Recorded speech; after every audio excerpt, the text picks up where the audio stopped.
চামড়া শিল্প আমাদের দ্বিতীয় বৃহত্তম রপ্তানি খাত, কিন্তু আওয়ামী লীগ সরকারের আমলে চিনি ও পাট শিল্পের মৃত্যুর পর আঘাত আসে চামড়া শিল্পের উপর। শুধু কুরবানি ঈদেই সারা দেশে প্রায় 1 লাখ কোটি টাকার লেনদেন হয়, যা দিয়ে 3টি পদ্মা সেতু তৈরি করা সম্ভব। তবে এই চামড়ার টাকাকে গরিবের হক বলা হলেও দেশের বাস্তবতা ভিন্ন। গরিব, এতিম ও মিসকিনদের হক চলে যেত সিন্ডিকেটের হাতে।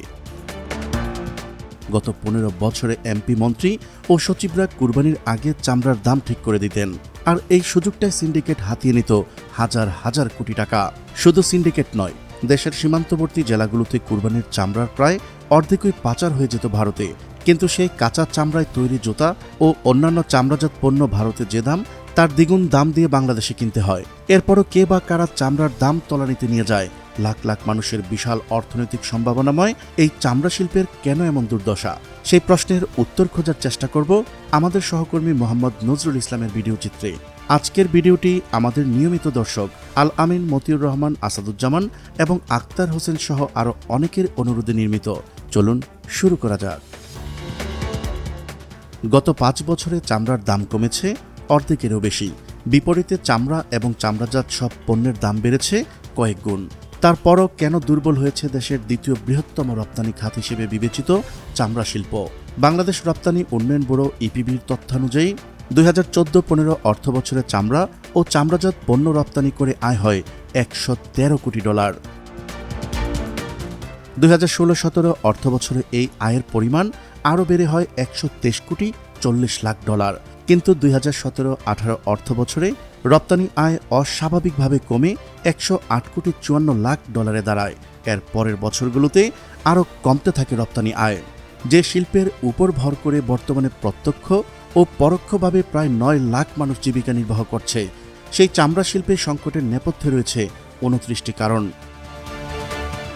যার মধ্যে উল্লেখযোগ্য কারণ জানিয়েছেন রফতানি সংশ্লিষ্টরা। তারা বলছেন, বিশ্বের বড় ব্র্যান্ডগুলোর কাছে ভালো দামে চামড়া ও চামড়াজাত পণ্য বিক্রি করতে হলে লেদার ওয়ার্কিং গ্রুপের LWG সনদ থাকতে হয়। কেন্দ্রীয় বর্জ্য পরিশোধনাগার বা CETP পুরোপুরি প্রস্তুত না হয় LWG সনদ অর্জন করা সম্ভব হচ্ছে না বাংলাদেশের।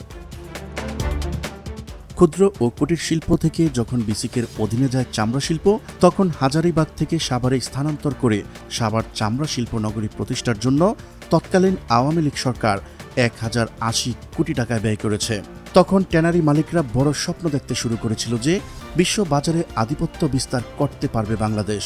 কিন্তু সাভারের চামড়া শিল্প নগরের ড্রেনেজ ব্যবস্থা অত্যন্ত নাজুক। বৃষ্টি হলেই রাস্তায় পানি উঠে যাওয়া, পরিশোধনাগারের ক্যাপাসিটি ও যথাসময়ে প্রস্তুত না হওয়া এবং বিদ্যুতের লোডশেডিং সহ নানা সমস্যায় জর্জরিত। এই ক্ষেত্রে বাংলাদেশ অনেক পিছিয়ে যাচ্ছে। তাই ট্যানারি মালিকরা বলছেন, চামড়া শিল্পকে বিসিক থেকে ইপিজেডে উন্নীত এবং নির্দিষ্ট কোনো মন্ত্রণালয়ের অধীনে নিতে যেন সরকার উদ্যোগ গ্রহণ করেন। চামড়া খাতের ব্যবসায়ীরা বলছেন, হেমায়তপুরের চামড়া শিল্পনগরের দূষণ বন্ধ না হওয়ায় ইউরোপ, আমেরিকার বিশ্বখ্যাত ব্র্যান্ড ও ক্রেতা প্রতিষ্ঠানগুলো সরাসরি বাংলাদেশ থেকে চামড়া কিনছেন না। ফলে বাংলাদেশি চামড়া বড় ক্রেতা বর্তমানে চীন। তারা বিশ্ববাজারে কম দামে দেয়। সেটির প্রভাব কাঁচা চামড়ার দামেও পড়েছে। বাংলাদেশ থেকে চীনে ও ভারতে লেদার যাচ্ছে, তবে তা মূলত ক্রাস্ট লেদার। সেগুলো বিভিন্নভাবে প্রক্রিয়াজাত করে ফিনিশ লেদারে পরিণত করে বিভিন্ন দেশে রপ্তানি করছে চীন ও ভারত। অথচ বাংলাদেশ নিজেই যদি আধুনিক ট্যানারি শিল্প গড়ে তোলার মাধ্যমে ফিনিশ লেদার রপ্তানি করতে পারত, তাহলে আরও বেশি বৈদেশিক মুদ্রা অর্জন করতে সক্ষম হতো। এছাড়াও আরও একটি অদৃশ্য কারণ রয়েছে। গত 15 বছর ধরে দেশের সীমান্তবর্তী জেলাগুলোতে কুরবানির চামড়ার প্রায় অর্ধেকই পাচার হয়ে যায় ভারতে। ভারতের চামড়া ব্যবসায়ীরা কুরবানির পূর্বে শত শত কোটি টাকা তুলে দেয় পাচারকারী চক্রের হাতে। তারা চামড়ার মূল্য দেয় স্থানীয় বাজারের প্রায় দ্বিগুণ। ফলে পাচারকারী চক্র চামড়া সংগ্রহে মরিয়া হয়ে ওঠে। ভারতের স্থানীয় বাজারে চাহিদার তুলনায় চামড়ার সরবরাহ কম থাকায় বিএসএফও পাচারকারীদের দেখেও না দেখার ভান করে। সর্বোপরি বলতেই হয়, চামড়া সিন্ডিকেটের মাধ্যমে দেশের ট্যানারিগুলো বিপুল আর্থিক ক্ষতির শিকার হচ্ছে। অন্যদিকে উপকৃত হচ্ছে প্রতিবেশী ভারত। মূলত চামড়া পাচার রোধে ও আন্তর্জাতিক চামড়ার বাজারে টিকে থাকতে এদেশে গড়ে তুলতে হবে চামড়াজাত পণ্যের শিল্প কারখানা। এদেশের মাটিতেই শতভাগ চামড়া, জুতা ও চামড়াজাত পণ্য উৎপাদন করতে পারলে রফতানি করে বিপুল পরিমাণ বৈদেশিক মুদ্রা আয় করা সম্ভব। প্রিয় দর্শক, আজ এই পর্যন্তই।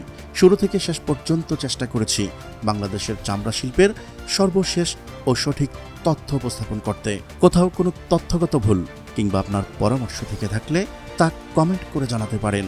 দেখা হচ্ছে পরবর্তী ভিডিওতে। ততক্ষণ পর্যন্ত মহান আল্লাহ তাআলা সবাইকে ভালো রাখুক, সুস্থ রাখুক। আল্লাহ হাফেজ।